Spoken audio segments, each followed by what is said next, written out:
지금 전체 투표율이 68.7% 나타내고 있는데 투표자 수는 3천만 명을 넘었고요.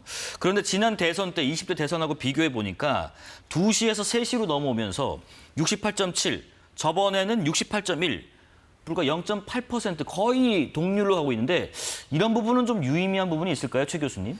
그래서 대개적 투표율이 높으면 네. 과거에 하나의 가설이겠습니다만 진보정이 좀 유리하고 반대의 경우 이제 보수가 유리하다 이런 이제 가설들이 있었는데 네. 언제부턴가 그 공식은 좀 의미가 없어진 것 같아요. 아, 그렇군요. 20대 남성들이 좀 보수화되면서 이제 지난 대선 때도 그랬고 그래서 그 진보 보수에게 유리하다, 유불이다 이건 별로 의미가 없는 것 같은데 이번 대선의 경우에는 좀 투표율이 높으면 네. 반대로 이것도 가설이에요. 이것도 확정할 수 없는 얘기입니다만 오히려 보수가 좀 유리할 것 같은 느낌이 들어요. 왜 제가 그 말씀드리냐면 사전 투표율이 호남에서 대단히 높았어요. 네.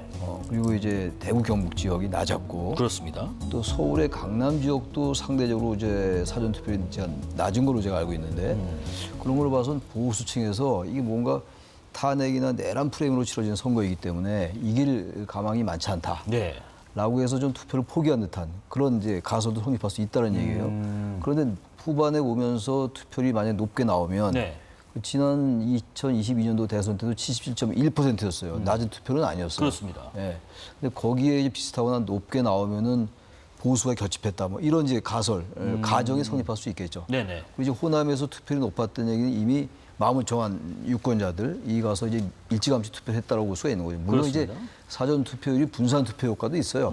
본 투표일 날 하지 않고 이제 분산 투표 효과가 있어서 이제 사실 사전 투표가 이제 하나의 선거 문화로 정착된 면이 있거든요. 네네. 그렇게 볼 수도 있습니다만 그래도 어쨌든 호남 지역이라는 데서 호남에서 사전 투표율이 높았다는 얘기는 그렇게 해석할 수가 있는 거거든요. 그러니까 이제 보수는 반대로 해석할 수가 있다면 예. 그래서 투표율이 지금 경북 대구 지역이 이제 사전 투표율이 낮았던 거에 비해서는 그걸 대단히 많이 하고 있는 상황이란 말이죠. 예. 그래서 지난 2020년도와 지금 현재 시간에서 비슷한 거라면 투표율은 지난 대선 때 비슷해질 텐데 지금 처음에 초중반에는 이게 이제 민주당이 압도적으로 유리한 구도였습니다. 네. 근데 그게 이제 시간이 지나면서 여러 가지 변수들이 나타나고 설화도 나타나고 이러면서 조금 보수가 결집하는 그런 측면이 있기 때문에 이번의 경우는 굳이 얘기한다면 투표율과 선거 유불리로 따지면 투표율이 만약에 80%대 이상 나온다. 예. 그럴 가능성이 높게 보이지는 않습니다만 그렇게 된다면 보수에게 유리하지 않겠는가 뭐 그런 생각도 들기도 합니다. 네. 전원책 변호사께서는 지금 판세 어떻게 분석해 계신지 일단 지금 말씀하신 것처럼 사전 투표율과 본 투표를 합산해 보니까 현재까지는 전남 지역이 77.8로 제일 높고 대구 같은 경우는 67.1로 본 투표는 좀 높은 편이지만은 지금 합산하니까 조금 아직까지는 좀 낮습니다만은 현재 판세 어떻게 좀 보고 계십니까? 저는 우선 이 사전투표 제도, 이 선진 민주주의에는 없는 거거든요. 예. 이 선진 민주주의에 없는 것을 굳이 이 선거를 할 때 이 투표도 하나의 의무입니다. 그런데 이걸 이틀씩이나 준다는 거, 과연 이 제도를 유지를 하는 것이 옳은 것인지 온갖 부정 투표 얘기가 계속 나오잖아요. 네. 그러면서 선관위는 거기에 대해서 깨끗한 해명을 하지 않는단 말이에요. 뭐 그건 그렇고. 이 사전투표율이 아까 우리 최 교수님 말씀하시는 대로 보수 쪽에서는 낮았어요. 그리고 대구가 가장 낮았잖아요. 네네.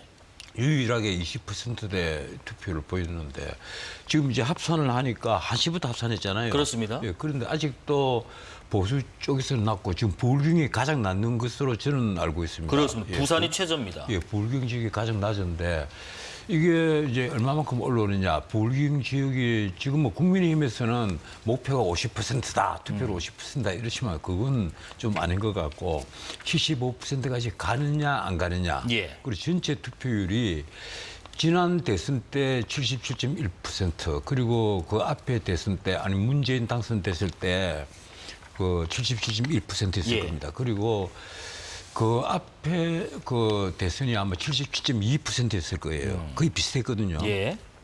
그 이번에 지금 이 평론가들 중에서는 오늘 아침에 제가 방송을 들어보니까 한 78, 9%까지는 갈 것이다. 이렇게 예측하는 분이 있더라고요. 예. 이 선거 전문가인데 그분도. 그래서 만약 그렇게 되면 보수 진영이 유리할 가능성이 높다. 이게 막판에 지금 국민의힘에서 얘기하듯이 골든크로스가 일어났을 가능성이 높다는 얘기고 네. 그렇지 않다면 또 그 보수 진영에서 그렇게 그 유리할 수가 없다. 뭐 이런 분위기인 것 같아요. 그래서 네네네. 지금 투표율이 어느 쪽에 쏠리느냐. 과거 박근혜 대통령 당선됐을 때 위기감을 느낀 그 노령층에서 오후 3시 반 이후에 다 몰려 나갔어요. 그때 투표가 6시에 마감을 할 때인데 네네. 그 3시 반 이후에 다 하고 나가서 오후 5시경에 투표소 앞에 줄을 쫙 섰단 말이에요. 그런데 오늘 과연 이제 노령층 투표율이 어떻게 될까? 그 가령 지금 보수 유권자들이 대거 몰려가 있는 60, 70대 이상. 네. 그리고 지금 뭐 30 초반까지는 사실은 어느 쪽이 보수 진영이다, 뭐 진보 진영에 가깝다 이럴 수가 없어요. 그리고 4050은 지금 이재명 후보를 지지하는 세력이 확실히 높은 것이 사실이고, 그리고 6070은 이 보수 쪽으로 기울이는 게 사실이란 말이에요. 예, 역시 예. 세대별 투표 현상이 벌어지고 있는 것인데 과연 3시 반 이후의 그 투표소 표정, 그게 제가 더 궁금해집니다. 네. 저희 방송이 5시까지 쭉 이어지니까 중간중간에 집계될 네. 때마다 또 말씀드리겠습니다.